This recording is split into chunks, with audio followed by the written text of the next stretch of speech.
over the years, manufacturing is the only way. And auto industry is very well placed among the manufacturing sectors.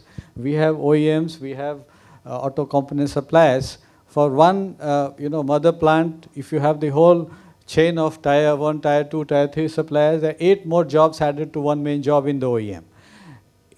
Like this, if you can see the whole value chain.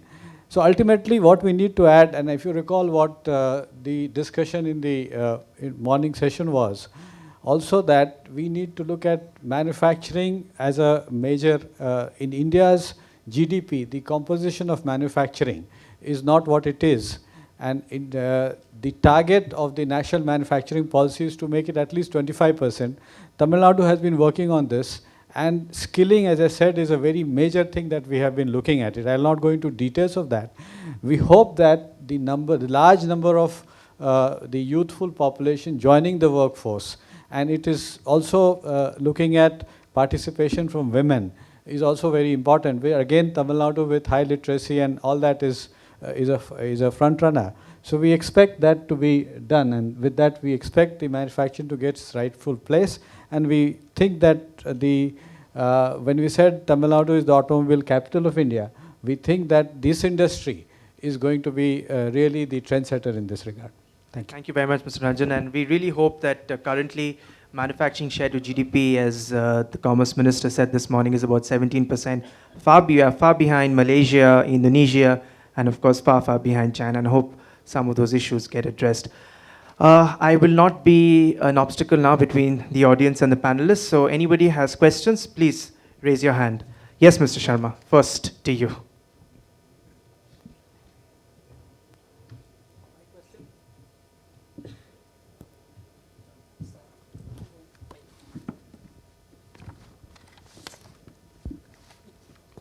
My question is on to Mr. Stephen Burns, Mr. Nam, and Mr. Dasari, and maybe Hyundai also. Mr. O.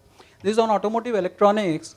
We all hear that automotive electronics is still in a little bit of infancy in India, and as the electronic content in the vehicles increases in the coming years to something like 60-70% in another few years, Chennai particularly being well placed with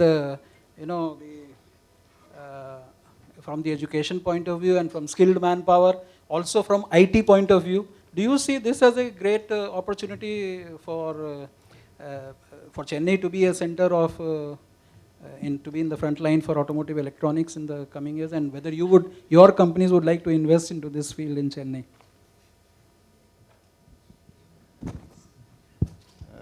That's a very direct question. You can announce one or two things today. So, Mr. Sharma, thanks for the question.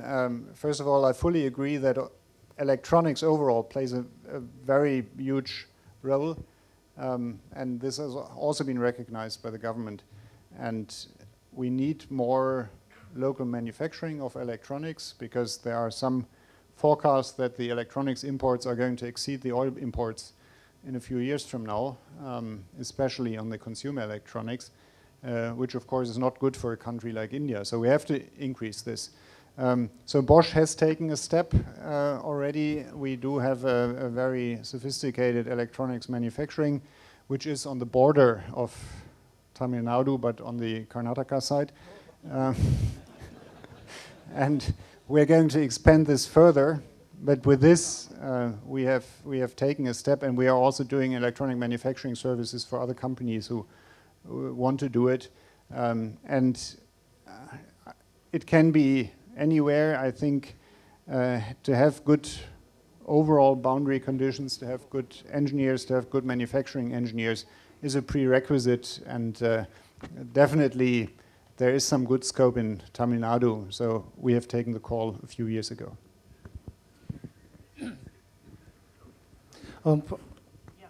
Unfortunately, we are making the machinery part. We don't make any electric part.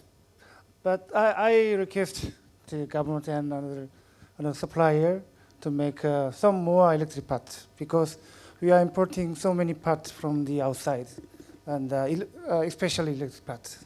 So motor, Bosch making motor, but and currently quality side is not sufficient. So I would like to say to the government and the suppliers for the localization to escape the exchange rate impact. In here, some more electric part supply we need. Yeah. Ashok Leyland, we are just now starting to use a lot more electronics in the trucks. We are nowhere near to the car industry. But I think if I follow the bus that we make and the amount of telematics and diagnostics that is there, it is going to be much, much more penetrating than what it has been in the past. Coming specifically to your question, Mr. Sharma, I think I look at electronics in three different parts. The first level may be the hardware part. The second level may be the embedded software that goes built into the hardware. And the third level is the application engineering part or the application software. I don't think that India needs to invest a lot into hardware. There is enough hardware which is commodity-wise almost available. Using the talent and the skill that is available in India, we can do a lot more with much better embedded software as well as the application engineering.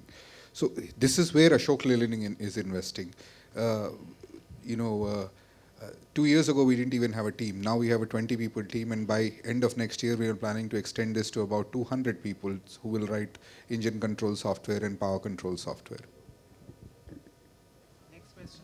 My name is George Verghese. I am from Abacus Software and Engineering. It was nice hearing the panel speak. I have a concern. Last year, from point A to point B, it took me 15 minutes. Today, it takes me 40 minutes. This is because of the excess traffic that is there on the road, and at the rate of 3 cars per minute, definitely we are having a serious problem of traffic jams in all our cities. So one way to address this is to talk to people about the mindset that they have, that public transportation is not to be taken because it's against their principles or image. The second thing is how to improve public transportation by making it a little more inviting. So the question can be to the entire panel, specifically to Vinod Dasari and Stephen Burns. Thank you. Thank you very much for that question. Yes, I mean, I empathize with you. I come from Delhi. 1,200 vehicles are added every day there, and it's an absolute nightmare moving around. So I myself am very interested to hear the comments of the panelists. I didn't do it. First of all the vehicles made here are not coming to the Chennai roads alone, so that you should be. Some of them are going out, some of them are going out of the country. And if the roads are jammed and there are too many cars, I invite you to travel by bus. We'll make specific. And I appreciate the fact that you're saying that the bus transport needs to be more inviting. We are happy to make buses. I mean, today we can make a bus anywhere from, let's say, $10,000 to $15,000 to almost $150,000. We are, I don't think it's known, we are also the world's largest electric and hybrid vehicle manufacturers through a subsidiary that we own in UK. So if the government is interested, we'd be happy to bring that technology to India and make electric and hybrid vehicles in India. On the sidelines, I was talking to Mr. Sharma, who's also been pushing the National Electric Mobility Program through the central government. And if the state government is also interested, we can provide world-class vehicles in India at any time. And we have, looking at the metro, it looks like it will be truly world-class. And once that starts and becomes more pervasive, I think that will hopefully reduce some of the traffic jams that we see. But if there is a traffic jam, please don't blame the auto industry. Somebody else needs to make the road, somebody else needs to do that. Okay?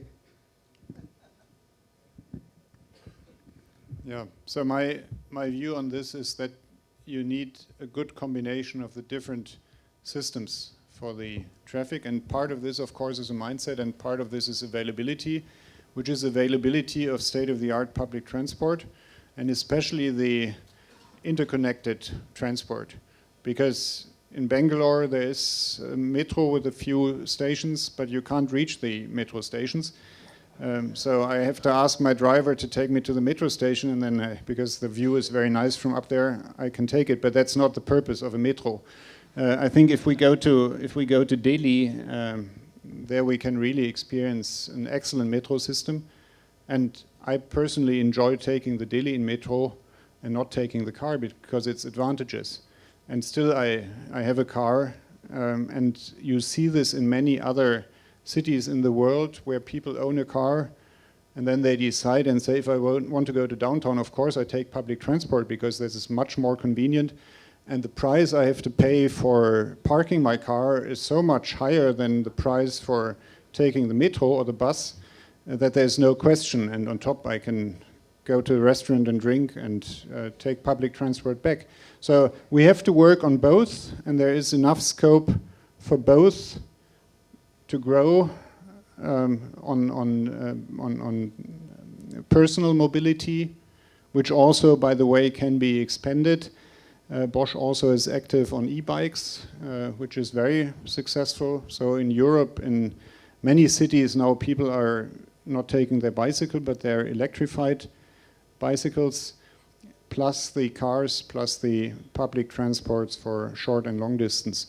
And there's a lot of potential, and we as industry here and we as users can improve this substantially. Thank you, Dr. Burns. Couple of more questions before we wrap this up. Good evening.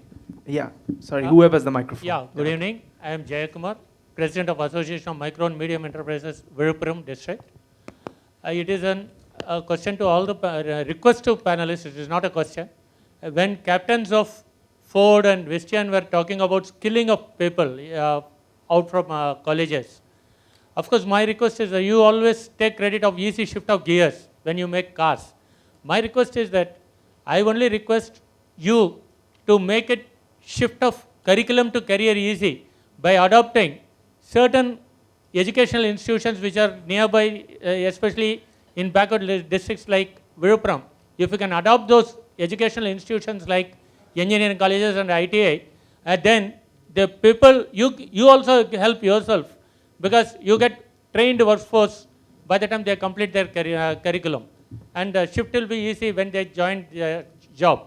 Will you be interested in adopting certain engineering colleges in nearby Virupuram district, which is a very backward district? Yes. Thank you, sir. Thank you. We'll take a few more before we throw it back to the panel. Sir, you over there? Can somebody give him a microphone, please?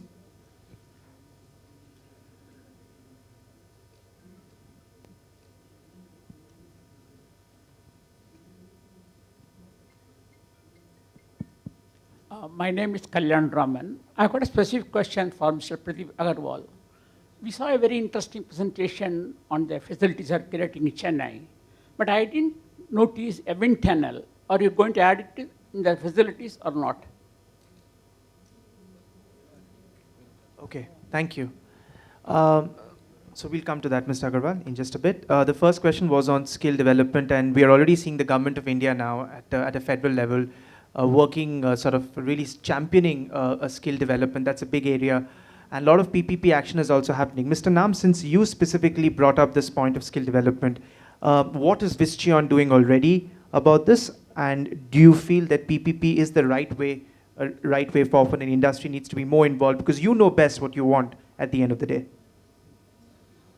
I'm very sorry. I don't know the meaning of PPT. PPP, public-private partnership, where the government can team up with the private sector, and together both of you can sort of work on the curriculum for skill development, because eventually you would be recruiting them for your operations. Okay. Yeah. Sorry for that. First of all, we have 70% the contractual level labor and the 30% fixed level labor. In this case, my opinion is the gap of the skill is very huge. So I think we need a vocational institution should be here, and we can easily hire them. And the level is the average value. So in this case, we can easily give our training course, and they can easily accept the manufacturing training course. So my opinion is the level gap in between the high and low is too huge. It's my opinion. So, yeah. Thank you, Mr. Nam. Mr. Bonham, would you want to come in? Look, I can't speak for Ford now. I don't work for them. But I can say that we did do a huge amount of work, and I'm sure it's continuing in terms of partnerships. And I'm sure Hyundai and Ashok Leyland, it makes sense to do this. So there are a lot of partnerships already in place with tertiary institutions, but through CSR activities with local schools in the area. Where in Chengalpat, there was a lot of work there in terms of developing and providing even scholarships for young disadvantaged individuals to move through the education institutions. And I'm sure, that's just one company. I think you could speak to everyone along here and they would have very, very similar stories about supporting education institutions, ensuring curriculums are aligned with our needs. It's a very positive question. It's the right thing to do, but it is happening. Yeah. Mr. Agarwal, to you to respond to the gentleman's question. Yeah. Yes, this is first I'll be covering that university support or the adoption of the universities or the engineering colleges by the auto industry. Yes, in NATRIP we are doing it. The GRC, Global Automotive Research Center, is already collaborated with one or two universities, and our another center, ARI, has collaborated. And the centers which are coming up at other places, we are very much in talk with the universities and the colleges, and we would encourage the researchers to come over there, interns to come over there, and our National Accident Data Analysis Center encourages all the interns, all the MTech or the BTech students to come with our projects and get an exposure at the national level on this new initiative of in-depth accident data collection. And I invite any of the engineering college or any of the student wants to associate with us, we welcome. Okay. Second, regarding your wind tunnel requirement, the wind tunnel as such, we do not have wind tunnel, but we have the vehicle chassis dynamometer and the engine chassis dynamometer, and maybe your requirements may be a little different. So I request you to contact Mr. Ramchandran, who is the site head of the GRC, and at other centers also we do have many facilities. So as such, the wind tunnel is not there what you are looking for. This is what my answer is. Okay. Thank you, Mr. Agarwal. Unfortunately, we've now run out of time.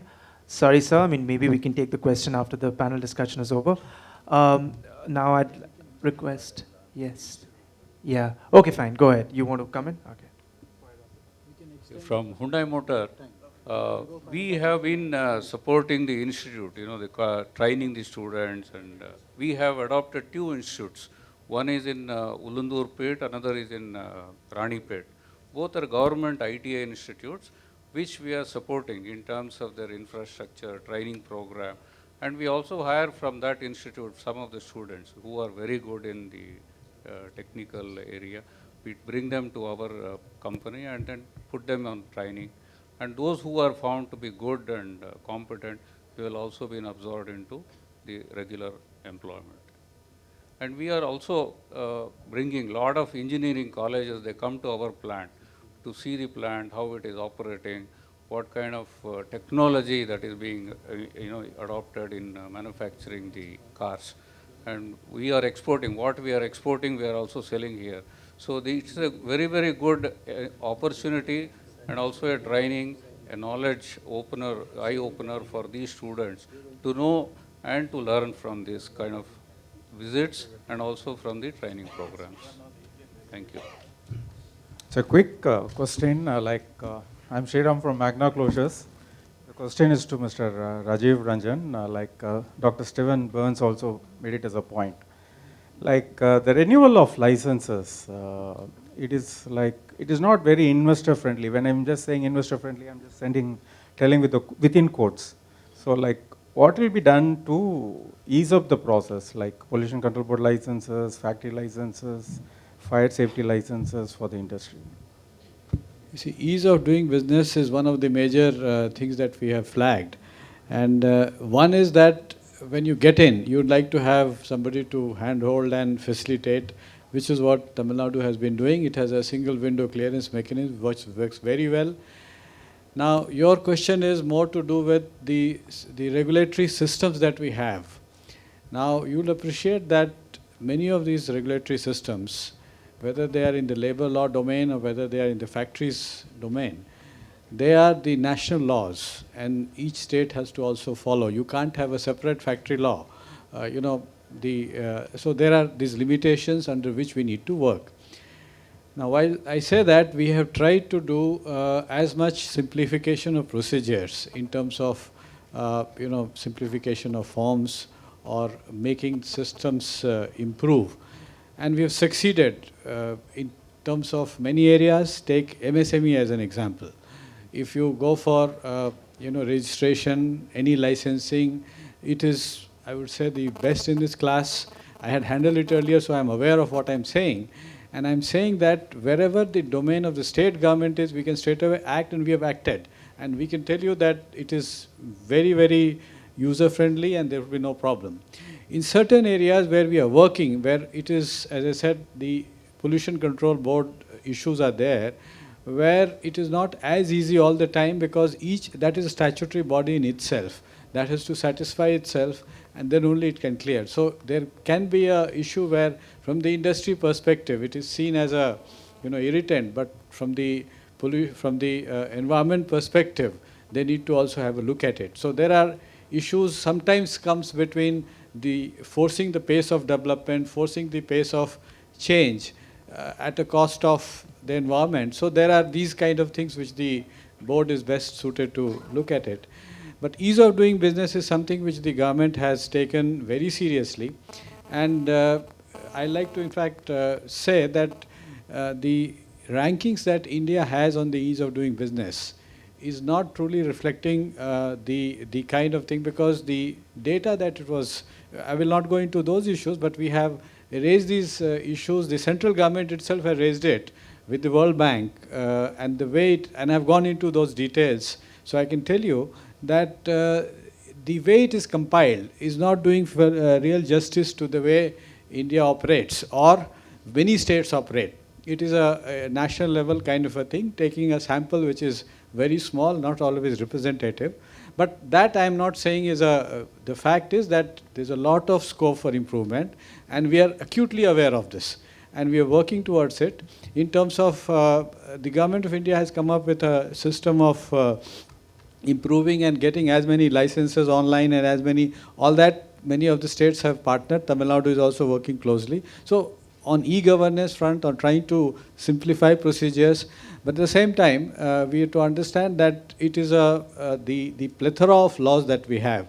The center, state, the municipal laws, all this come together, and the mindset sometimes come in the way, the regulatory framework that we have, a long way to go, and we are working at it. Thank you.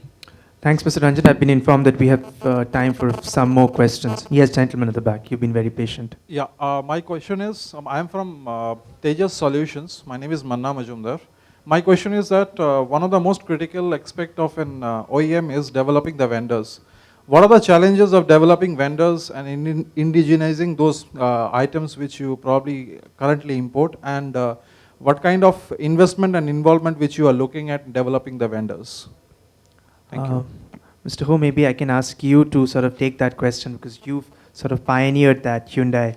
Your overall strategy in India has been to increase localization. So how have you managed to do that, considering that you started your operations in the mid-90s in Tamil Nadu?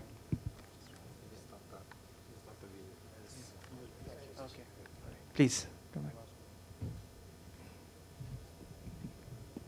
On behalf of Hyundai, my name is Datta. I'll answer this query. So vendor development is a very critical and important activity. We follow the system of just-in-time, in the sense that we don't have a store. So every product has to come just in time to the floor, shop floor, and then it has to be used in the manufacture. There can't be any defect or shortages or excess, whatever it is. So it has to be perfect in all respect, and for that we have a lot of system of verification, how quality is maintained, how manpower is there, what kind of technology or machineries that you have, the location, proximity to the main plant. So all these things are being checked and then done. Today we have dedicated, we have one product, one vendor. That is the kind of concept that we have. And for this, what we have done, it has to be very close to our plant, and then the supply has to be consistent and regular, and quality has to be maintained. So for this, we have ensured that the selection is based on these parameters, as I told you, and on that, whoever has met those requirements, they have been selected and shortlisted. In addition to that, there are tier 1 and tier 2, tier 3. So tier 1 vendors are main manufacturer, and over a period what we have done is the main tier 1 vendors also does the same kind of verification and checking with the next level vendor, and those are selected. And all these vendors are very, very close to the main plant. We have today up to about 90% of our components are locally sourced. All are made in Tamil Nadu. So what we manufacture, including our main components, only some of the parts which are very critical and which are used in less number, which cannot be manufactured in the bulk that we are require. You know, we make about 6.8 lakh cars. So for these components, wherever limited number are used, are not made here, they are imported. Rest all, about 90+% are made locally. So anybody interested can definitely get in touch with our vendor team and find out what are all the parameters and requirements and their quality and technical specification they can provide. And then subsequently, once you go through all these levels of verification, one can be selected and can become a vendor for Hyundai Motor. Thank you. Any more questions? Yes, over there in the middle. Go. Microphone, please. So good evening, everyone. This is the question for you. Okay, you're standing at the back. Yeah. Recent development over taxi industries. Okay, the people are mostly using taxis and renting cars, and how much it's affecting your automobile industries. Instead of buying the cars, the people are mostly using the taxi going for anywhere. How much you feel about this, and what are the forecasts you are planned to convert the customers using the taxi instead of buying the cars? I'm wondering who can take that question. So you're saying, okay, because of all these new radio taxis or whatever, people have stopped buying cars, or has it prompted people to stop buying cars? Can anybody on my panel answer that question? I think okay, Mr. Dasari, you can just. No, Mr. Ranjan was saying taxi is also a car. I agree. Yeah. And if you can't find that, then take a bus. That's the right solution, actually. Yeah. Okay, next question then. Good afternoon. I'm Naresh Kundlas from Volinius Williamson. My question is, first thanks that Automotive Mission Plan 2016 is getting their targets well on time and as set. And we are on to now next 10 years, 2016 to 26. We all know that used car market is really booming in India. And do we find the space for used car market in Automotive Mission Plan for next 10 years? Mr. Dasari, or there is no specific thing for used car in the Automotive Mission Plan 2026, but there is an end-of-life vehicle plan that has been brought in Automotive Mission. So that, like commercial vehicles, we are saying that it should not be more than 10-year-old. They should be automatic end-of-life. That's something that we are working on. It's not finalized yet. I think it will be launched in April 2016. So end-of-life will be defined by this Automotive Mission, not used car. That's market, the cars that are bought and sold. Because that specifically is also. I think we'll have to end it there. Thank you. Okay, quickly. Right. Yeah. So because that is specifically, defining the marketing strategies for OEMs, and we have Hyundai personnel also here. We all know that how the used car market is booming rather than new car market. So that could be really helpful if that goes into the Automotive Mission Plan, and it can really serve a value. Okay. I'm sure people will take that suggestion. Thank you so much, ladies and gentlemen. We'll have to draw the panel discussion to a close, sir. Thank you very much. Now, on behalf of the government of Tamil Nadu, I'll request Mr. Ranjan to give mementos to our panelists. Mr. Ranjan.